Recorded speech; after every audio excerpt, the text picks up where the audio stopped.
নোয়াখালীতে প্রধান শিক্ষককে মারধর ও অর্ধ উলঙ্গ, প্রাণ বাঁচাতে পাশের বাড়িতে আশ্রয়।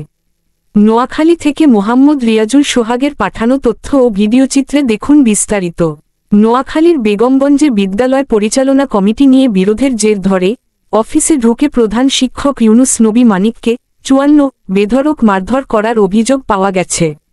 বুধবার ২৩ এপ্রিল বেলা সোয়া ১১টার দিকে উপজেলার নরোত্তমপুর ইউনিয়ন উচ্চ বিদ্যালয়ের প্রধান শিক্ষকের অফিস কক্ষে এ ঘটনা ঘটে।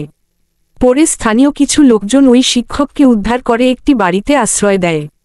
হামলার শিকার নরোত্তমপুর ইউনিয়ন উচ্চ বিদ্যালয়ের প্রধান শিক্ষক ইউনুস নবী মানিক বলেন, ৫ আগস্ট পরবর্তী গত ২৪ অক্টোবর তৎকালীন বেগমগঞ্জ উপজেলা প্রাথমিক শিক্ষা কর্মকর্তা মোতাসিম বিল্লার সামনে বিদ্যালয় পরিচালনা কমিটির সাবেক সভাপতি মুক্তার হোসেনের নেতৃত্বে জোর করে আমার থেকে আয়ব্যয়ের হিসাবের খাতাসহ যাবতীয় কর্মকাণ্ডের কাগজগুলো ও পদত্যাগপত্রে স্বাক্ষর নেওয়া হয়।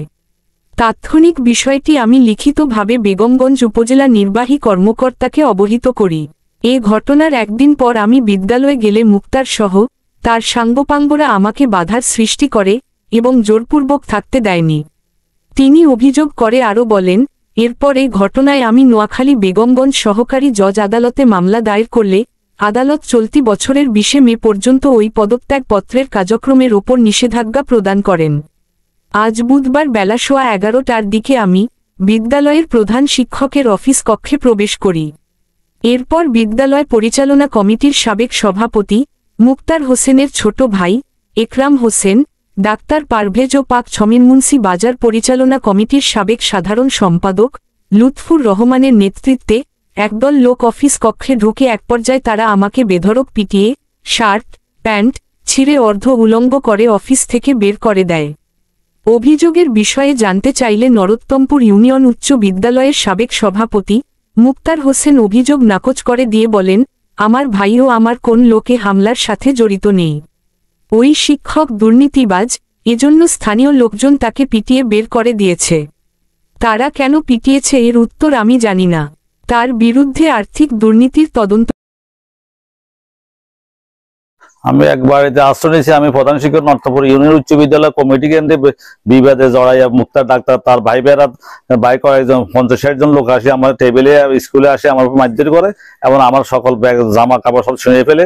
আমার পকেটের টাকা ছিল ১০,০০০ টাকা টাকা নিয়ে গেছে। আমার কমিটি তাকে সভাপতি বানাতে হবে, তা না হলে আমাকে জানে মেরে ফেলবে। তার লোকজন আমার গায়ে হাত দিয়েছে, আমাকে জামা কাপড় ছিঁড়ে ফেলছে। আমি খুব অসহায় অবস্থায় আছি। মুক্তার ডাক্তার বহু অত্যাচার করতেছে আমার প্রতি। আমি স্কুলে আসতে পারতেছি না ভয়ে। এর আগে সেই স্কুলের সভাপতি হওয়ার জন্য সে মামলা দিয়েছে হাইকোর্টে। এই মামলা কারণে সে অ্যাডক হয়েছে, কিন্তু এখন অ্যাডক হওয়ার আগে আমাকে জোর করে পদে নিয়ে গেছে। ২৪ তারিখে তার সন্ত্রাসী আসে জোর করে আমার থেকে সাদা কাগজ সাক্ষ্য নিয়ে পদে প্রার্থনা করে ফেলছে। এখন তার ভয়ে আমি বিদ্যালয়ে আসতে পারতেছি না। তার গুন্ডা বাহিনী সবসময় থাকে, তার ভাই একরাম, তারপরে খোকনাজি, খানপুরের আরো শাহিন নেতা, এটা সহ অনেক লোক, তার লোকজন আছে, বার সেক্রেটারি, বার মেম্বার সহ এলাকার টাকা দিয়ে আমার উপর অত্যাচার করে। আমি তাদের ভয়ে বিদ্যালয়ে আসতে পারতেছি না। বিদ্যালয়ে খুব অসহায় অবস্থাতে আমি নেতৃত্ব করতেছি। আমার উপরে মুক্তার ডাক্তার পরাজি হাসপাতালের শেয়ারদার মালিক এমডি, সে গুন্ডা বাহিনী দিয়ে আজকে আমার প্রকার করেছে। তার ভাই একরাম, তারপর বাদশাহ, তারপরে তার ভাই আবুল, এরা সহ সব সংগঠিত হয়ে ৫০-৬০ জন লোক আসিয়া আমার আক্রমণ করছে। আমার জামা প্যান্ট সব ছিঁড়ে ফেলছে, আমার বেল্ট ছিঁড়ে ফেলছে। তারপরে সে আমার চাকরি করতে দিবে না, জানে মেরে ফেলবে, এটা হুমকি দিয়েছে মুক্তার ডাক্তার। এমনকি তার লোকজন আমাকে আজ জানে স্কুল সীমায় না আসি, এই জন্য সেই পত্র নেওয়ার পরে সে হুমকি তুমকি এমনকি আমার বিরুদ্ধে জজ করে সে একটা মামলা দিয়েছে। তার মামলা, তারপর হামলা, সবগুলো মিলিয়ে আমি মানবতা জীবনযাপন করতেছি।